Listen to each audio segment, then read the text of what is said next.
ఎందుకు కోసి ప్రశంసెత్ మంది విద్యార్థులు సమానతతో సమంతమవుతారు? ఎందుకంటే వాళ్ళు ఇంకా తమ నిజమైన సామర్థ్యాన్ని గుర్తించలేదు. ఆహించుకోండి, థామస్ ఎడిసన్ లైట్ బల్బును కనిపెట్టడానికి ముందు 1000కి పైగా ప్రయత్నాలు చేసి విఫలమయ్యాడు. జే కే రబలింగ్ హ్యారీ పాటర్ పుస్తకం ప్రపంచ ప్రజ్ఞాతి పొందడానికి ముందు ఎన్నో తిరస్కారాలు ఎదుర్కొంది.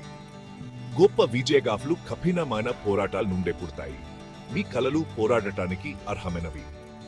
అడ్డంకులు మిమ్మల్ని నిర్వచించనివ్వకండి.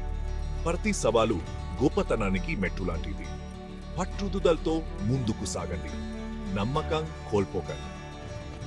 ఈరోజు చేసే చిన్న ప్రయత్నం రేపు అద్భుతమైన ఫలితాలకు దారితీయవచ్చు. కాబట్టి మీరు ఇరుక్కుపోయినట్లు అనిపించినప్పుడల్లా గుర్తుంచుకోండి, మీరు సమర్థులు, మీరు దీర్ఘచిత్తం కలిగిన వారు, మీరు గొప్పతనానికి పుట్టుకతోనే అర్హులు. ముందుకు సాగండి, ఎందుకంటే ఉత్తమమైనది ఇంకా రాబోతోంది.